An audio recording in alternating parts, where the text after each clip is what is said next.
The bells of Windsor rang out with pride, the flags rippled in the September air, and the carriages moved with that timeless elegance only the British monarchy can conjure. Yet, behind all the pomp and ceremony, a more pressing question quietly hung over the grandeur. How much longer can tradition alone carry an institution already burdened by age, illness, and uncertainty? Can a family defined by continuity truly reshape itself without fracturing what people hold most dear? And perhaps most importantly, is the crown already shifting toward a new bearer, long before the public expected it? This moment for the royal family is unlike many before.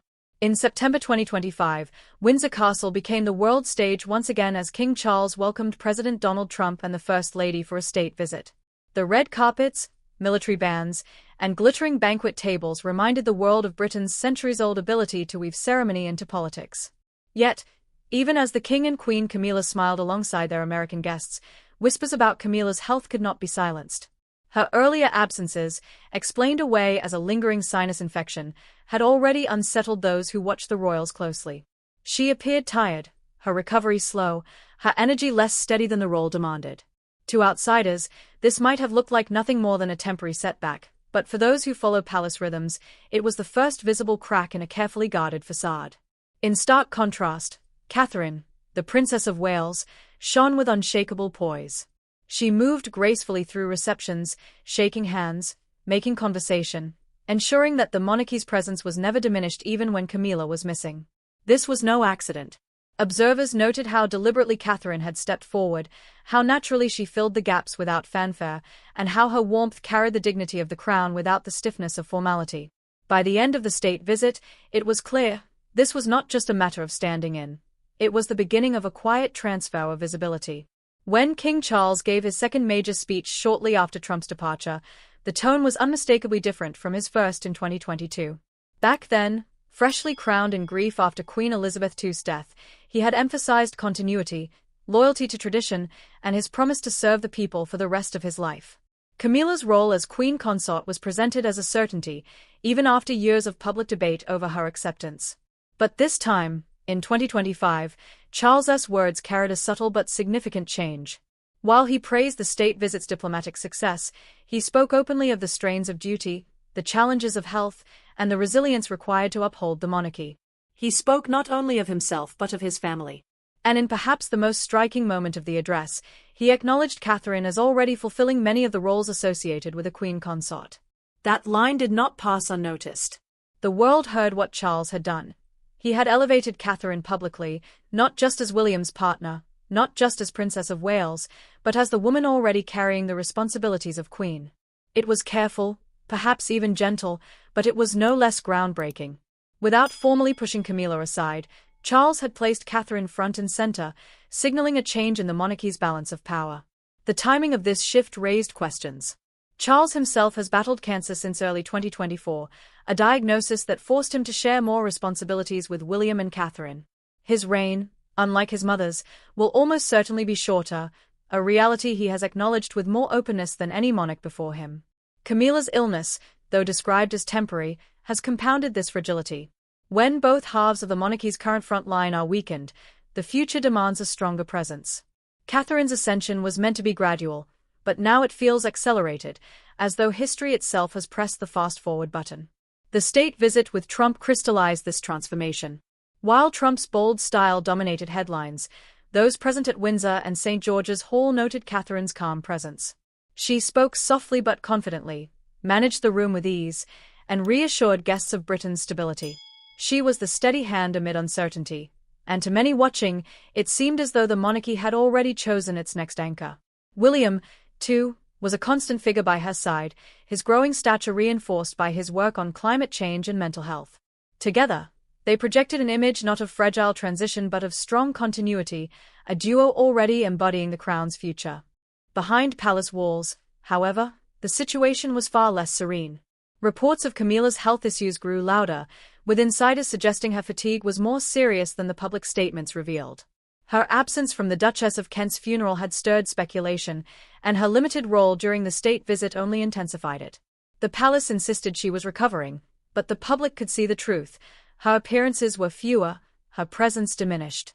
Each event Catherine attended in her place only deepened the contrast, making it clear where the monarchy was leaning. Catherine's rise has not been sudden. Since marrying William in 2011, she has steadily carved a role beyond titles and photo opportunities. Her work on early childhood development, particularly through the Royal Foundation Centre for Early Childhood, has been purposeful and long-term, focusing on real change rather than ceremonial gestures. Her advocacy for mental health has also been consistent, aligning with William and once with Prince Harry, shaping her as a modern royal connected to issues ordinary people face. These efforts have given her credibility that makes her current visibility feel not just symbolic but deserved. Internationally, Catherine has proven herself as well. Her visits abroad have been met with admiration, her diplomatic touch praised for blending elegance with approachability. In the United States, in Commonwealth nations, and across Europe, she has built an image that speaks to both tradition and modern relevance. This is precisely what the monarchy needs in a time when Republican sentiment grows stronger and when public scrutiny is sharper than ever. Compared to Camilla's fading presence, Catherine's image is fresh, dependable, and resonant with a younger generation. William's role in this transformation is equally vital. As heir, his focus has been on issues that extend beyond Britain's borders: environmental innovation, global diplomacy, mental health advocacy. He has framed himself as a modern leader, not only bound by heritage but committed to causes that matter today.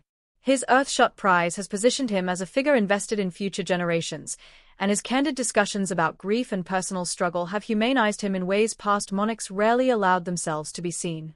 His partnership with Catherine projects a balance of strength and compassion, making them both symbols of renewal for the crown.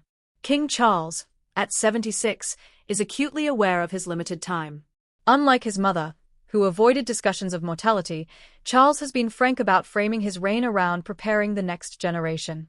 His speeches are not only about diplomacy but about succession, not only about service but about ensuring the monarchy survives another century.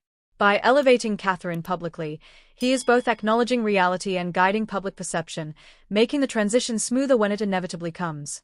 This delicate balancing act, honoring Camilla's years of loyalty while gradually positioning Catherine as the monarchy's future, reflects Charles's pragmatic approach.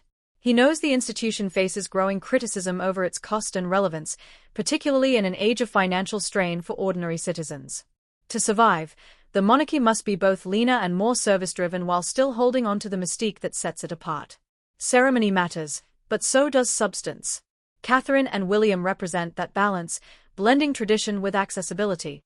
The state visit by President Trump, then, was more than just another diplomatic occasion. It was the stage on which this new reality was quietly revealed. For foreign dignitaries and the watching world, the message was unmistakable. The monarchy is already looking ahead, already reshaping itself, already preparing its next phase. Catherine's poise, William's calm authority, and Charles's words together painted a picture of transition in motion. The story of the monarchy in 2025 is one of fragility but also of resilience.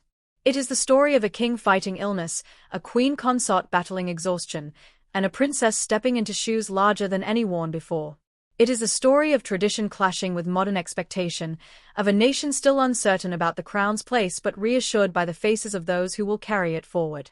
And it is the story of a family that, for all its challenges, continues to stand as a symbol of continuity in a world that rarely stands still. The coming years will reveal how this reshaping unfolds. Will Camilla quietly retreat, her role honored but reduced? Will Charles continue to guide the monarchy through speeches that are as much about succession as about diplomacy? And will the public embrace Catherine fully as queen consort in practice, even before the title is officially hers? These are the questions that will define the monarchy's next chapter. For now, one thing is clear. The monarchy is no longer waiting for the future, it is already stepping into it. Catherine's elevation, William's growing authority, and Charles's acknowledgement of his own limits are shaping the crown into something both old and new. It is a reminder that even the most ancient institutions must adapt to survive, and that the crown's story is far from finished. As we watch this delicate transition unfold, it's impossible not to feel the weight of history pressing on the present. The monarchy's survival has always depended on its ability to adapt without losing itself, and that balance is once again being tested. Catherine, William, Charles, and even Camilla are all part of this living narrative, one that continues to captivate, inspire, and divide opinion in equal measure. The crown endures not just because it is ancient, but because it evolves. And in this moment, it is evolving once again, shaped by health, by duty, by love, and by an unspoken understanding that the future cannot wait forever. Thank you for staying with us through this story. If you enjoyed this deep look into the shifting roles within the royal family and the uncertain future of the crown, don't forget to give this video a like, share your thoughts in the comments, and subscribe to the channel for more fascinating stories about the world's most talked about figures.